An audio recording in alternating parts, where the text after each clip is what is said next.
বীরভূম জেলায় কোনো গোষ্ঠীদ্বন্দ্ব নেই, কোনো গ্রুপদ্বন্দ্ব নেই। বীরভূম জেলায় একটাই গোষ্ঠী, সেটা হচ্ছে মমতা বন্দ্যোপাধ্যায় গোষ্ঠী।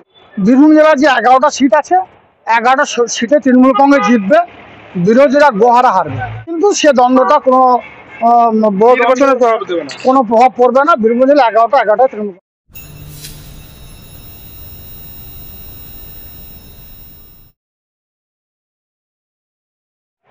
একের পর এক তুঙ্গে চরমে গোষ্ঠীদ্বন্দ্ব, সেই নিয়ে কি বলছেন কাজল শেখ? সরাসরি আমরা পেয়ে গেছি কাজল দাকে একেবারে বিধানসভার সামনে থেকে। দাদা, কেষ্ট গোষ্ঠী এবং কাজল গোষ্ঠীর যে বারবার দ্বন্দ্ব সামনে এসছে, সেই বিষয়ে কি বলবেন? বীরভূম জেলায় কোনো গোষ্ঠীদ্বন্দ্ব নেই, কোনো গ্রুপদ্বন্দ্ব নেই। বীরভূম জেলায় একটাই গোষ্ঠী, সেটা হচ্ছে মমতা বন্দ্যোপাধ্যায় গোষ্ঠী।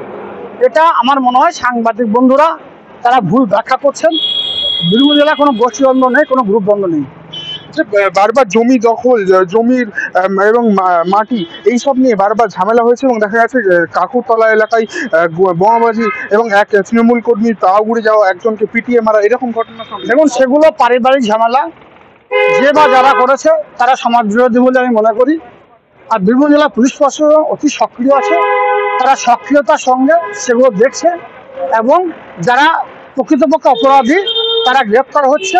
আইনের বিধান অনুযায়ী তাদের সাজা হবে বলে আমরা বিশ্বাস করি। সামনে 26-এর বিধানসভা নির্বাচন একেবারে সামনে, আর বছর খানেকের মধ্যে নির্বাচন, তার মধ্যেই যে রণকৌশল কি সাজাতে শুরু করেছেন? 26-এ রণকৌশল বলে কিছু নেই। আমরা 365 দিন মানুষের পাশে থাকি। মমতা বন্দ্যোপাধ্যায়, অভিষেক বন্দ্যোপাধ্যায় যে নির্দেশ দেন সেই নির্দেশ অনুযায়ী আমরা কাজ করি। স্বভাবতই বীরভূম জেলার যে 11টা সিট আছে, 11টা সিটে তৃণমূল কংগ্রেস জিতবে, বিরোধীরা গোহারা হারবে। তো অনুব্রতর সঙ্গে যে একটা মনোমালিন্য চলছে, সেই দিক থেকে কি কোনো রকম কংগ্রেস পরিবার একটা বড় পরিবার।